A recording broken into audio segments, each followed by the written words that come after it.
Legendary actor Mithun Chakraborty को Indian cinema में उनके योगदान के लिए दादा साहेब फाल्के पुरस्कार से सम्मानित किया जाएगा। एक्टर को ये अवार्ड 8 अक्टूबर 2024 को 70वें नेशनल फिल्म अवार्ड सेरेमनी के दौरान प्रेजेंट किया जाएगा। लेजेंडरी एक्टर मिथुन चक्रवर्ती को इंडियन सिनेमा में उनके योगदान के लिए दादा साहेब फाल्के पुरस्कार से सम्मानित किया जाएगा। एक्टर को ये अवार्ड 8 अक्टूबर 2024 को 70वें नेशनल फिल्म अवार्ड सेरेमनी के दौरान प्रेजेंट किया जाएगा। केंद्रीय मंत्री अश्विनी वैष्णव ने एक्टर को सम्मानित करने का ऐलान किया।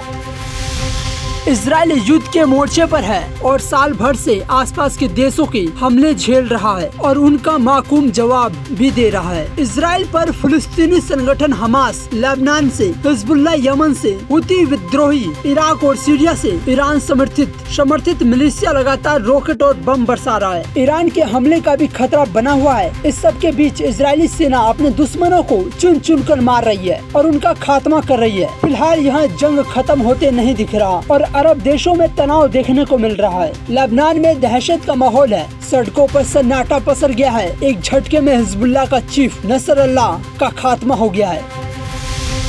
पैसों की तंगी के चलते समय से IIT एडमिशन की फीस न भर पाने वाले वंचित छात्र के हक में फैसला सुनाते हुए सुप्रीम कोर्ट ने IIT को उसका एडमिशन करने का निर्देश दिया है। याचिका करने वाला छात्र उत्तर प्रदेश का रहने वाला है। उसके पिता दिहाड़ी मजदूरी का काम करते हैं। लाइव लो की रिपोर्ट के अनुसार छात्र का एडमिशन प्रतिष्ठित IIT धनबाद में इलेक्ट्रिकल इंजीनियरिंग कोर्स में हुआ था। उसे 24 जून शाम 5 बजे तक एडमिशन सुरक्षित करने के लिए ऑनलाइन फीस जमा करनी थी। उसके मजदूर पिता को इतने पैसे इकट्ठे करने में समय लग गया। हालांकि उन्होंने किसी तरह शाम 4:45 बजे तक पैसे इकट्ठा भी कर लिए थे, लेकिन समय सीमा से पहले शुल्क नहीं भर पाए।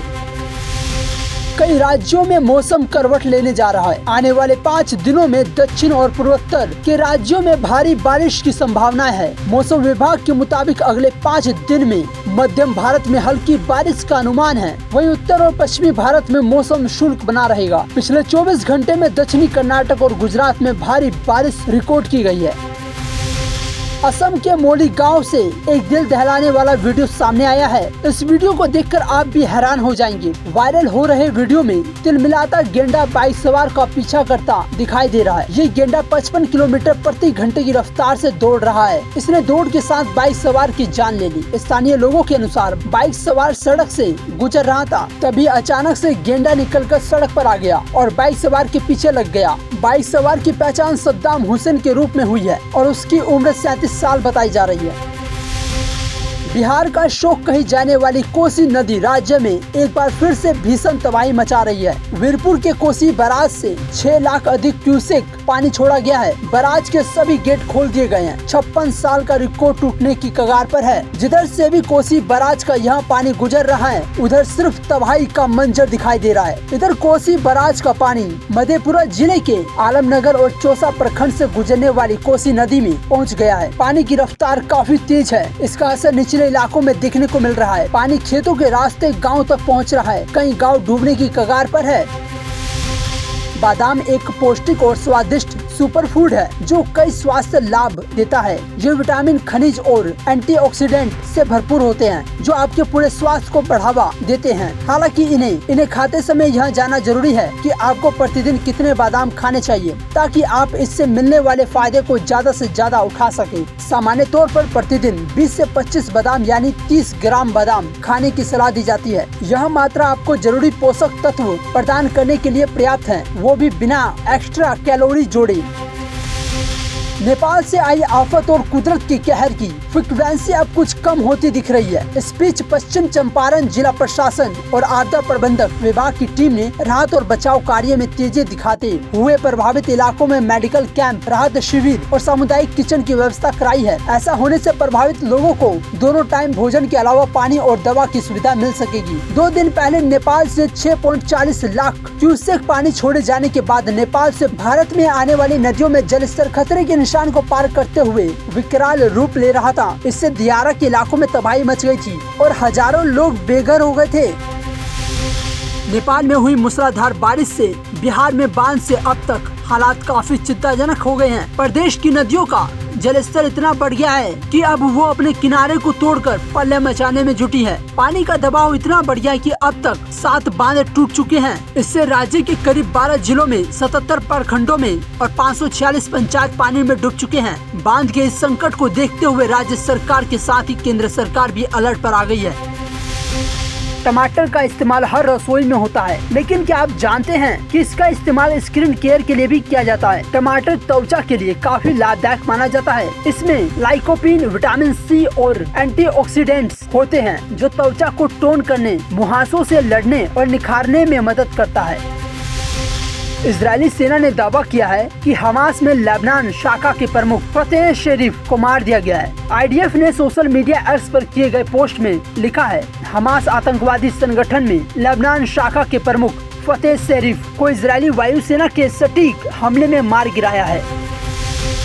पश्चिम बंगाल की राजधानी कोलकाता में आर्जिकल मेडिकल कॉलेज और अस्पताल में महिला डॉक्टर के दुष्कर्म हत्या मामले से संबंधित याचिका पर सुप्रीम कोर्ट में आज सुनवाई हुई। सुप्रीम कोर्ट में दलील पेश की गई कि पीड़िता के नाम और फोटो का खुलासा करने वाले सोशल मीडिया पोस्ट बहुत सारे हैं। इस पर सुप्रीम कोर्ट ने अपने आदेश को दोहराया कि आर्जिकल अस्पताल मामले में किसी भी मध्यस्थ को पीड़िता का नाम और फोटो प्रकाशित करने की अनुमति नहीं है। पिछले हफ्ते लगातार रिकॉर्ड स्तरों पर कारोबार करने वाले घरेलू बेंचमार्क इंडेक्स सेंसेक्स और निफ्टी में हफ्ते के पहले कारोबारी दिन बड़ी बिकवाली दिखी। सोमवार को BSE सेंसेक्स 1272 अंकों की गिरावट के साथ 84,299 के स्तर पर बंद हुआ। वहीं दूसरी ओर निफ्टी 368 अंक फिसलकर 25,810 पर बंद हुआ। सोमवार के कारोबारी सत्र के दौरान ऑटो और रियल्टी सेक्टर के शेयरों में बड़ी बिकवाली दिखी। भारतीय शेयर बाजार में गिरावट के बीच रुपया डॉलर के मुकाबले 11 पैसे कमजोर होकर 83 रुपए पर बंद हुआ। सोमवार को सुप्रीम कोर्ट में एक मामले की सुनवाई के दौरान मुख्य न्यायाधीश DY चंद्रचूड़ ने एक वकील को फटकार लगा दी। दरअसल CJI वकील की भाषा से इस कदर नाराज हुए कि उन्होंने वकील को लगभग फटकार लगाते हुए कहा कि यहाँ कोई कॉफी शॉप नहीं है, सुप्रीम कोर्ट है। मीडिया रिपोर्ट्स के अनुसार वकील ने सुनवाई के दौरान हाँ ये शब्द का इस्तेमाल किया, जिस पर मुख्य न्यायाधीश नाराज हो गए। बिहार सरकार के जल संसाधन मंत्री विजय कुमार चौधरी ने सोमवार की शाम मीडिया से बात करते हुए कहा कि हमारे यहाँ मानसून से ज्यादा नेपाल की बारिश का प्रभाव पड़ा है। इस बार ऐसी स्थिति बनी कि नेपाल में करीब 60 से 70 घंटे लगातार बारिश हुई। पूर्वानुमान लगाया और सभी जिलाधिकारियों को अलर्ट कर दिया था। हिजबुल्लाह का लीडर हसन नसरुल्लाह जहां मारा गया वो इलाका घनी आबादी का इलाका था। आसपास मार्केट, यूनिवर्सिटी, स्कूल और न जाने क्या क्या है। यहाँ कई महंगे होटल है, विदेशी फील वाले रेस्टोरेंट हैं। फिर भी इजराइल ने सटीक हमला करके नसरुल्लाह जिस इमारत में छिपा था उसे जमींदोज कर दिया।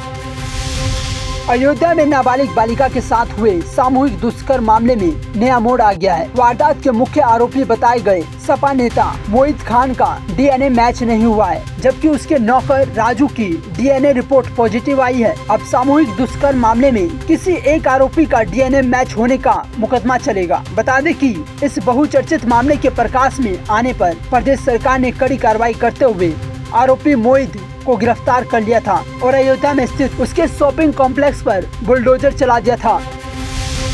अमेरिका को सपनों का देश कहा जाता है, जहां की लाइफस्टाइल, जॉब्स और ग्लैमर दुनिया भर के लोगों को आकर्षित करती है। लेकिन इस चमक धमक के पीछे सच्चाई अक्सर दुनिया की नजरों से दूर रहती है। कुछ ऐसे ही कहानी है सिएटल शहर की एक बदनाम गली की, जो वेश्यावृत्ति का केंद्र बन चुकी है। डेली स्टार की रिपोर्ट के मुताबिक सिएटल की इस गली को द ब्लेड के नाम से जाना जाता है, जहां हर रात महिलाएं कम कपड़ों में ग्राहकों को लुभाने के लिए सड़कों पर खड़ी नजर आती है। सबसे चौंकाने वाली बात यहाँ है कि इस गली के पास ही दुनिया की सबसे बड़ी टेक कंपनी जैसे अमेजॉन और एप्पल के ऑफिस भी मौजूद है। लेकिन इसके बावजूद इस इलाके में वेश्यावृत्ति का बाजार तेजी से फैल रहा है। रिपोर्ट्स के मुताबिक इस गली में हर दिन लगभग 300 लोग आते हैं और करीब इस व्यापार में शामिल होती है।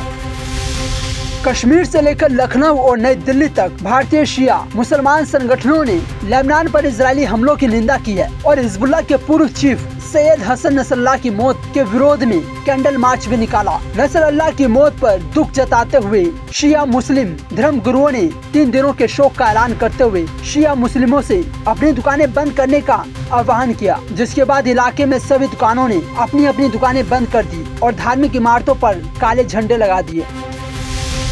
मध्य पूर्व में तनाव के बीच रूस के प्रधानमंत्री मिखाइल मिशुस्तिन सोमवार को ईरानी राष्ट्रपति मासूद पेजेश्कियान से मुलाकात के लिए तेहरान पहुंचे। यह दौरा ऐसे समय में हो रहा है जब इजराइल ने एक मिसाइल हमले में हिजबुल्लाह के प्रमुख हसन नसरल्लाह को मार गिराया है। हालांकि रूस की तरफ से कहा गया है कि यह दौरा 22-24 अक्टूबर के ब्रिक्स समिट के संबंध में है। यहाँ पेजेश्कियान और रूसी राष्ट्रपति व्लादिमीर पुतिन के बीच अहम बैठक की संभावना है। यह बैठक इसलिए भी अहम है क्योंकि पश्चिमी देश लगातार ईरान पर रूस को बैलिस्टिक मिसाइल मुहैया कराने के आरोप लगा रहे हैं।